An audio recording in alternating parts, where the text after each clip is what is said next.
आप सभी भक्तों का हमारे YouTube channel Braj Bhoomi YouTube studio में स्वागत है। और आज मैं आपको महाराज स्थली वंशीवट भांडीरवर वृंदावन में स्थित है उन वहाँ के सभी स्थलों के दर्शन कराऊंगा और वहाँ के रहस्यों, वहाँ की कथाओं के बारे में संपूर्ण जानकारी आपको मिलेगी।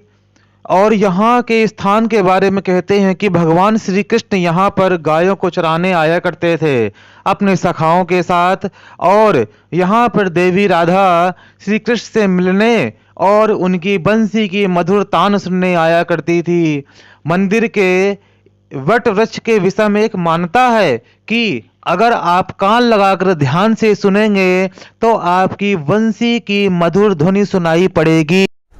सभी भक्तों को राधे राधे। हम महाराज स्थली वंशीवट पे हैं। ये जगह ऐसी है जहाँ पे भगवान ने रास किया था। जो रात का जो पहला भाग है वो यहीं पे ही संपन्न किया था। यहाँ की स्थल की अपनी अलग ही कहानी है। यहाँ की जो रज है, यहाँ के जो वृक्ष हैं, जो वट हैं, वो अपने आप में अनोखा और अद्भुत हैं। यहाँ के वृक्षों से बहुत ही मधुर वंशी की ध्वनि सुनाई पड़ती है। जो भी भक्त यहाँ पे आते हैं एक अनूप आनंद का अनुभव होता है। बहुत ही सुंदर जगह है। और हम यहाँ के जो राज करते हुए जो भगवान जी का जो श्री विग्रह है उसके भी हम लोग दर्शन करेंगे। और यहाँ के जो पुजारी जी हैं उनसे भी हम यहाँ के बारे में जानने की कोशिश करेंगे, क्योंकि यहाँ की जो लताएं हैं बहुत ही पुराने हैं और अपने आप में एक गूढ़ रहस्य भी बना हुआ है। यहाँ पे बहुत दूर दूर से भक्त आते हैं। ये वो वट वृक्ष है, यहाँ पे बंसी की मधुर मधुर ध्वनि सुनाई पड़ती है। जी हाँ, कितना विशाल ये वट वृक्ष है और इसकी लोग परिक्रमा लगाते हैं। और यदि हम इसमें कान लगा के सुने, देखिए बहुत से भक्त सुनते हैं इसमें, और बंसी की मधुर ध्वनि सुनाई पड़ती है। हमको ऐसा लगता है कि जैसे साक्षात कृष्ण जी हमें बंसी की मधुर धुन सुनाई पड़ रही है। ये वही ध्वनि है जिसको सुन करके पूरे 84 कोस में जितने भी ग्वाल बाल सखाए जो भी होते हैं सब मंत्रमुग्ध हो जाते थे कृष्ण की बंसी सुन करके। ये उसी वृक्ष के आप लोग दर्शन कर रहे हैं। बहुत ही अद्भुत और माधुर्य है ये। आप लोग भी इसका दर्शन अवश्य करें।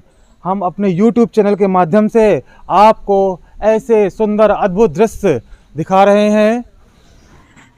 महाराज स्थली वंशीवट के हम मेन मंदिर पे हैं।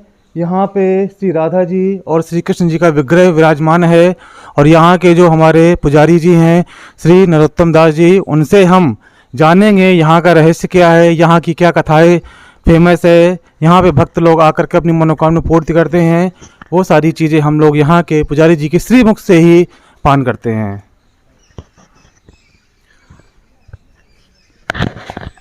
जी राधे राधे। सभी भक्तों को राधे राधे। ये वंशीवट है। वंशीवट, वट मीन्स होता है बरगद का पेड़। जो वो बरगद का पेड़ है जहाँ पर कृष्ण जी आकर के बंशी बजाते थे। मथुरा में लगभग 12 वन हैं, जैसे वृंदावन, मधुवन, निधिवन, भद्रवन, भांडरीवन। ऐसे ही इस जंगल का नाम है श्याम वन। तो इधर कहा है कि 4 पैर बंशी वट वट को साज परे घर आयो, मैया मोरी मैंने ना माखन खायो। तो इसी जंगल में आकर के गाय चराते थे और इस वट वृक्ष के नीचे यानी वंशी बजाते थे यहाँ पे आके वृक्ष के नीचे, इसलिए इसका नाम पड़ा है वंशीवट। अक्सर करके उनके सारे जो प्रलंबासुर था, भक्तासुर था, दानव दल का वाण इसी जंगल में हुआ था, जो बछड़े का रूप धारण करके आया था। इसका वध यहीं पे किया। तो संत भगवानों ने सबने कहा था कि आपने तो गौवंश का वध कर दिया। तो उन्होंने कहा मैंने गौवंश का वध नहीं किया, मैंने तो एक राक्षस का वध किया है। फिर संत भगवानों ने कहा कि आपने राक्षस का वध बेशक किया, लेकिन गौ अंश के विष में आया था, इसलिए आने वाली हिंदुत्व पीढ़ी आपको माफ़ नहीं करेगी, इसलिए आपको पश्चाताप करना पड़ेगा। तो जो रास्ते में पड़ी अभी श्याम तलिया नाम दे दिया उन्होंने, सरकार ने जीर्णोद्धार करा के वो पंचकूप की स्थापना करी थी उन्होंने। यहाँ उन्होंने पश्चाताप किया, स्नान वगैरह किया और यहाँ आकर के यहाँ पास में ही भांडरीवन है, वहाँ शादी हुई थी।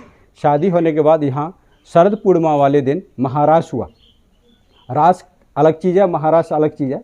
रास कई जगह हुए हैं, लेकिन महारास रियल में यहाँ हुआ वंशीवट पे। तो महारास में 16,108 गोपियाँ थी, पुरुष कोई नहीं था। तो महादेव जी की इच्छा हुई कि मुझे भी महारास देखने जाना है। तो वो गोपी का रूप धारण करके यहाँ महाराष्ट्र में शामिल हुए। किशन जी को सब कुछ मालूम था कि कौन भेष बदल के आया है, लेकिन वो किसी कारणवश अपना शरप उतारना भूल गए, या ऐसे मान लो कि वो अपना शरप अपने से अलग नहीं कर सकते थे। तो वो किसी गोपी ने देख लिया। जब गोपी ने देख लिया तो वो पहचान लिया कि ये तो महादेव जी आए हुए हैं। तो सारी गोपियों में चर्चा चल गई। जब चर्चा चली तो किशन जी तक पहुंच गई वो चर्चा। तो उन्होंने कहा इसमें तो सारी गोपियां थी लेकिन पुरुष कोई नहीं था, कि चलो कोई नहीं, अब ये सब गोपियां हैं इसलिए गोपी की जगह उनको नाम रख दिया गोपेश्वर। देखो पुरुष थे तो ये महाराज से ही उनका नाम गोपेश्वर पड़ा है। तो आपने जो पहले मंदिर में जो दर्शन कर रहे हैं वो राधा किशन नहीं है, इसमें गोपी किशन है। गोपी किशन के साथ महादेव जी बैठे हैं जो सामने, वो गोपेश्वर महाराज है। दूसरा मंदिर है राधा किशन का। तीसरा मंदिर में कृष्ण और श्रीदामा हैं, यानी कृष्ण के पार्षद और राधा रानी के चचेरे भाई। चौथा मंदिर है हमारा कृष्ण और बलराम का। श्रीधामा का मंदिर वो प्राचीन मंदिर जो अभी बंशीवट के पास ही देख के आ रहे हैं आप, वही है। चैतन्य महाप्रभु यहाँ 3 साल रहे थे, उन्होंने उनको प्रकट किया था। तो वो कहते थे, श्रीदामा जी कहते थे कि प्रभु आप मुरली बजाते हो तो यहाँ पूरा ब्रजमंडल आता है। तो उन्होंने कहा अच्छा तो ऐसा करो, लो आप बजाओ, यहाँ पूरा विश्व आएगा और हम कल आएंगे। वो कल की कह के चले गए, अभी तक वापस नहीं आए, लेकिन वो वचन करके गए यहाँ पूरा विश्व आएगा। तो जो ठाकुर जी को मानता है, गोपाल जी को जो मानता है, तो उनकी थोड़ी सी भी कृपा है, वो कहीं देश विदेश से हर कोई यहाँ पर जरूर आते हैं। उन्हीं की कृपा के बिना यहाँ कोई नहीं आ सकता। तो यहाँ देश विदेश से बहुत सारे जने से भक्तगण आते हैं। तो हमने एक बात और सुनी हुई कि यहाँ बंसी की आवाज़ सुनाई देती है बंशीवट में, लेकिन ये घोर कलयुग है, हर किसी को बंसी की आवाज़ नहीं सुनाई दी, इतनी हमारी भक्ति नहीं है। लेकिन महाराष्ट्र हुआ था, महाराष्ट्र में ढोलक भी बजी, मृदंग भी बजा, झांझर बजी, घुंघरू थे, पायल थी, शंख था, वीणा थी, ये आवाज़ आपको सुनाई देगी उस वृक्ष में। लेकिन हमारा कंस्टेंट, हमारा दिलो दिमाग कहाँ होता है, सिर्फ बंसी पे। अगर ध्यान से सुनेंगे तो इसकी प्रक्रिया है कि 5 परिक्रमा लगाएं। इसके 5 परिक्रमा करते वक्त गुरुमंत्र लिया है जिन्होंने, तो वो गुरुमंत्र का जाप करें, नहीं तो महामंत्र का जाप करें। वो भी ना आए तो राधे राधे जपते रहें। और फिर किसी भी वृक्ष में आकर के कान लगा के सुने, एक दूसरा कान उंगली से बंद कर लें, बाहर की ध्वनि ना सुनाई दे, फिर वो आपको संकेत सुनाई देंगे कि कोई वृक्ष के माध्यम से आ रही है, सीधे डायरेक्ट तो नहीं बज रही। वो अमर ध्वनि है। जैसे ही किशन जी ने महाराज जो महाभारत हुआ था, महाभारत सा आकाश में अभी तक विद्वान है, वैसे ही महाराज भी आज भी अमर है। तो अमर ध्वनि वो आपको जरूर सुनने को मिलेगी, जब बुलाया है तो वो सुनाएगा जरूर कुछ न कुछ। तो अमर ध्वनि इस घोर कलयुग में अगर थोड़ी सी भी सुनने को मिल जाए तो समझ लो जन्मों जन्मों के पाप कर्म साफ हो जाते हैं। ऐसा एक पाक पवित्र स्थान है। तो आप भी जब आए हैं इसके माध्यम से, तो आप आके और थोड़ा सा वो अमर ध्वनि जरूर सुन के जाएं। तो बुलाए तो सुनाएगा जरूर। जय जय श्री राधे श्याम। बोलो रास बिहारी सरकार की जय।